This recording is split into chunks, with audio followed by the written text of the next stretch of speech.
Hello everyone, welcome back to my channel. तो हम लोग एलटी ग्रेड की प्रिपरेशन कर रहे हैं और एलटी ग्रेड की पेपर की डेट भी आ चुकी है। तो अब तो ऐसा माहौल बन गया है कि भाई पढ़ते रहो बस, क्योंकि जनवरी में पेपर है और बहुत ज़्यादा ठंड में पेपर होगा। तो पढ़ाई चल रही है। मेरा सब्जेक्ट कॉम्बिनेशन बायो है, जिस वजह से मैं तो जूलॉजी बॉटनी पढ़ रही हूँ। अभी मैंने एग्ज़ाम आने वाला है और अभी तक जीएस का तो कुछ पढ़ा ही नहीं है। खाली अभी मैं जनरल स्टडी मैंने कुछ नहीं पढ़ा है। मैं अभी बायोलॉजी ही पढ़ रही हूँ, मतलब जूलॉजी और बॉटनी जो मेरा सब्जेक्ट कॉम्बिनेशन बना है वही अभी तक मैं पढ़ रही हूँ। मैं टॉपिक वाइज ही पढ़ती हूँ। मैं एक दिन पहले, मतलब पढ़ने से एक दिन पहले मैं अपना सारा स्टडी बना लेती हूँ रूटीन की मुझे क्या पढ़ना है, क्या कौन सा टॉपिक पढ़ना है। उसके बाद मैं नेक्स्ट डे उसको पढ़ती हूँ। तो मैं टॉपिक वाइज ही स्टडी अपनी पूरी कंप्लीट करी हूँ। मतलब सारा जो भी है मेरे टॉपिक्स वो टॉपिक वाइज ही मैंने करे थे सारे, जो मेरे सिलेबस में है एलटी ग्रेड के, बस वही। और जिससे प्रीवियस ईयर ज़्यादा क्वेश्चन आए हैं उसको थोड़ा और अच्छे से रिवीजन करा है, की नोट्स बना के अच्छे से पढ़ा है थोड़ा।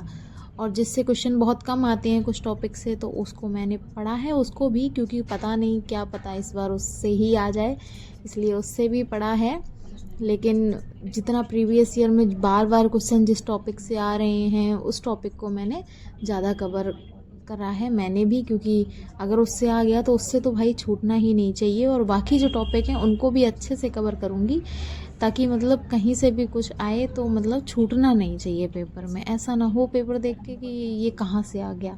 इसलिए भाई एक बार अच्छे से सब रिवाइज कर लो। टॉपिक वाइज पढ़ने से एक थोड़ा सा मतलब बेनिफिट होता है कि टॉपिक वाइज पढ़ो ना, तो हमको पता भी चलता है कि हमने कौन सा टॉपिक पढ़ लिया है और कितना पढ़ लिया है और कितना हमारा रह गया है। अगर हम लोग ऐसे पढ़ते रहते हैं, कहीं से भी कुछ भी पढ़ते रहते हैं, तो हम लोग को एंड में समझ में नहीं आता कि मैंने कौन सा टॉपिक पढ़ा है, कौन सा छोड़ा है। थोड़ा कन्फ्यूज़न दिमाग में बन जाता है। तो इसलिए मैं तो टॉपिक वाइज ही पढ़ती हूँ, जिससे मैं अपने सिलेबस में टिक करती रहती हूँ। सिलेबस मैंने एक बार लिख लिया है, अपने कॉपी में पूरा बना लिया है, जिससे मैं जो भी टॉपिक पढ़ती हूँ उसको टिक कर देती हूँ। तो इससे मुझे ये रहता है, मतलब जब भी मैं उसको देखती हूँ तो ये एक रिलीफ मिलता है देख के कि हाँ मैंने ये टॉपिक अच्छे से कर लिया है और अब मुझे कितने टॉपिक करने हैं वो भी सामने मुझे दिखते हैं। तो पढ़ाई करना आसान होता है उससे, और मतलब थोड़ा माइंड को भी रिलैक्स लगता है अगर देखते हैं कि हाँ मैंने इतने टॉपिक कंप्लीट कर लिए हैं। और अगर आप ऐसे ही कहीं से भी पढ़ते रहोगे इधर उधर से, तो थोड़ा डिस्टर्ब हो जाता है और समझ में नहीं आता है कि कौन सा टॉपिक हो चुका है, कौन सा भी होना है, ये सब नहीं समझ में आता है। टॉपिक वाइज पढ़ते रहो और मेरे चैनल में जुड़ो, क्योंकि मैं भी टॉपिक वाइज ही पढ़ती हूँ, तो साथ में पढ़ाई करते हैं। और अगर वीडियो पसंद आया हो तो प्लीज़ कमेंट कर देना और सब्सक्राइब कर देना मेरे चैनल को।